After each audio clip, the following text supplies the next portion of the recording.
अब बात करेंगे पश्चिम बंगाल की, क्योंकि पश्चिम बंगाल की एसआईआर प्रक्रिया पर सुनवाई के दौरान सुप्रीम कोर्ट ने गंभीर सवाल उठाए हैं। यहां पर chief justice Surya Kant, justice Joymalya Bagchi की बेंच ने यह कहा है कि मामला राज्य सरकार और चुनाव आयोग के बीच दोष मढ़ने का नहीं होना चाहिए। कोर्ट ने साफ कहा कि मतदाता को संवैधानिक संस्थाओं के बीच फंस जाता है मतदाता अक्सर। और जस्टिस बागची ने यह भी कहा कि अगर जीत का अंतर सिर्फ 2% हो और 15% मतदाता वोट ना दे पाए तो अदालत को गंभीरता से तो उस पर विचार करना पड़ेगा। कोर्ट ने कहा कि हर शिकायत का समाधान होना जरूरी नहीं। फिलहाल कोर्ट ने वोटर लिस्ट से नाम हटाने के खिलाफ याचिका पर तत्काल हस्तक्षेप से इनकार कर दिया।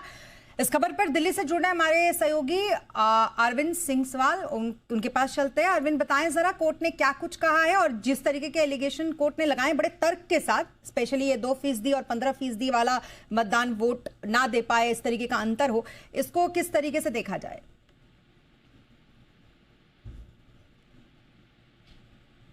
अरविंद, को लेकर के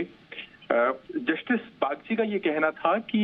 चूंकि जुडिशियल ऑफिसर्स लगे हुए हैं एसआईआर की प्रक्रिया में, लिहाजा ये उम्मीद करना बेमानी है कि वो 100% जो सटीकता है उसके साथ काम कर रहे हैं। और ऐसी सूरत में अगर जीत का अंतर बहुत कम रहता है और बड़ी संख्या में लोगों के नाम कट जाते हैं तो फिर ये कोर्ट के लिए चिंता का विषय हो सकता है। जस्टिस बागची ने उदाहरण भी दिया कि अगर 2% सिर्फ जीत का अंतर है और वोट 15% लोगों के कट गए हैं तो ऐसी सूरत में फिर कोर्ट को दखल देने की जरूरत पड़ सकती है। ये कोर्ट का एक पासिंग रिमार्क था जो सुनवाई के दौरान आया, लेकिन कोर्ट के सामने कल बुनियादी सवाल इस बात को लेकर के था कि जो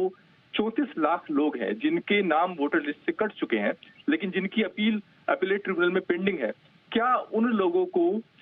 इस बार के चुनाव में मतदान का अधिकार मिल सकता है नहीं। तो इस पर कोर्ट ने यह साफ किया है कि जिनकी अपील पेंडिंग है ट्रिब्यूनल में उनको तो इस बार के चुनाव में मतदान का अधिकार नहीं मिलेगा, लेकिन ऐसे लोग जिनकी अपील को ट्रिब्यूनल स्वीकार कर लेता है, यानी ऐसे लोग जिनको ट्रिब्यूनल मानता है कि उनका नाम वोटर लिस्ट में शुमार होना चाहिए, उन लोगों के लिए जरूर कोर्ट इस बात का प्रावधान कर सकता है कि इलेक्शन कमीशन एक नई सप्लीमेंट्री लिस्ट जारी करे ताकि वो लोग भी इस बार के चुनाव में मतदान कर सके। यानी अपील पेंडिंग रहने के दौरान तो मतदान का अधिकार नहीं मिलेगा, लेकिन अगर ट्रिब्यूनल का फैसला उनके पक्ष में आ जाता है तो भले ही चुनाव आयोग ने 9 तारीख को वोटर लिस्ट को फ्रीज कर दिया हो, लेकिन उनके लिए अभी भी एक राहत का विकल्प है कि वो इस बार वोटिंग में शामिल हो सकते हैं।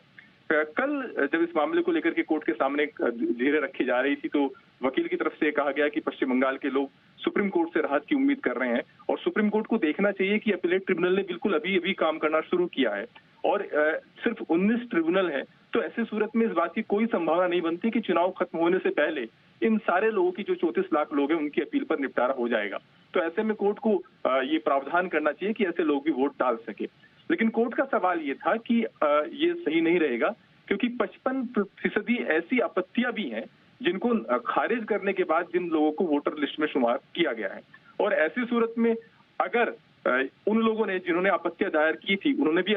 इसको लेकर के अपील दायर की है, तो अगर हम ऐसे लोगों को जो वोटर लिस्ट में नाम शामिल करने के इच्छुक हैं उनको उनकी अपील पेंडिंग रहने के दौरान वोटिंग राइट दे देते हैं कि इस बार के चुनाव में मतदान कर लें, फिर तो ऐसे लोग जिनकी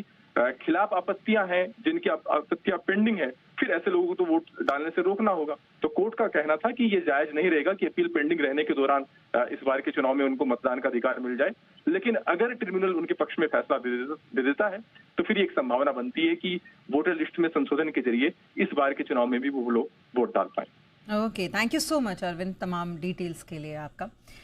और